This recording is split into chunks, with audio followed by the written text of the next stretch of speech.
Com cerca de 3.000 quilômetros.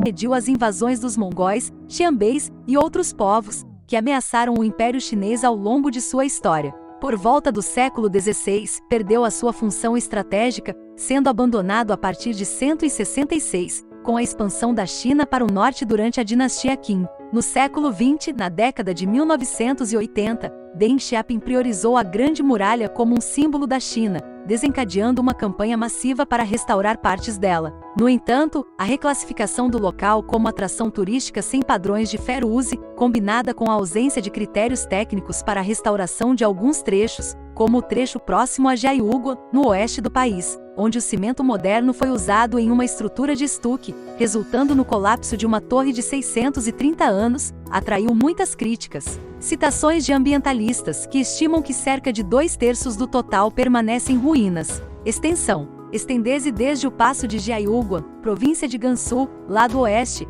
até a foz do rio Yalujian, província de Liaoning, lado leste. Atravessa o deserto de Gobi, 4 províncias, Hebei, Shanxi, Shaanxi e Gansu, e 2 regiões autônomas, Mongólia e Ningxia. Em 2012 foi anunciado que a muralha da China mede 21.196 quilômetros na totalidade e aproximadamente 7 metros de altura. Esta medida contempla todas as paredes que foram alguma vez construídas, mesmo as que já não existem. Estrutura: por não ser uma estrutura única, as características da Grande Muralha da China variam dependendo da região onde as diferentes seções são construídas. Devido às diferenças de materiais, condições de relevo, projetos de construção e técnicas, e até mesmo a situação militar de cada dinastia, as seções da parede eram diferentes. Por exemplo, perto de Pequim, as paredes são construídas com blocos de calcário, em outras regiões, granito ou tijolo é encontrado no aparato das paredes. Nas regiões desérticas mais a oeste, onde os materiais são mais raros, as paredes são construídas com vários elementos, incluindo a faxina,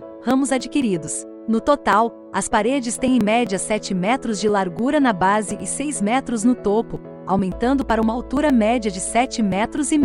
Conforme anunciado por cientistas chineses em abril de 2009, o comprimento total da parede é de 8.850 quilômetros. Além das paredes em posição dominante no terreno, a parede também inclui elementos como portões, torres de vigia e fortalezas. As torres, estimadas por alguns autores em cerca de 40 mil, permitiam observar a aproximação e o movimento do inimigo. Os guardas os controlam por meio de um sistema de intercomunicação que usa bandeiras coloridas, sinais de fumaça e fogos de artifício. Com planta quadrada, tem até 10 metros de altura, divididos internamente. No andar de baixo ficam quartéis para soldados, estábulos e depósitos para armas e suprimentos. Durante a dinastia Ming, um sinal de fumaça com um tiro significou a aproximação de 100 inimigos, 2 sinais de fumaça acompanhados por 2 tiros alertaram 500 inimigos e 3 sinais de fumaça com 3 tiros em mais de 1.000 inimigos. Fontes necessárias. Os fortes guarneciam posições estratégicas, como passos entre as montanhas.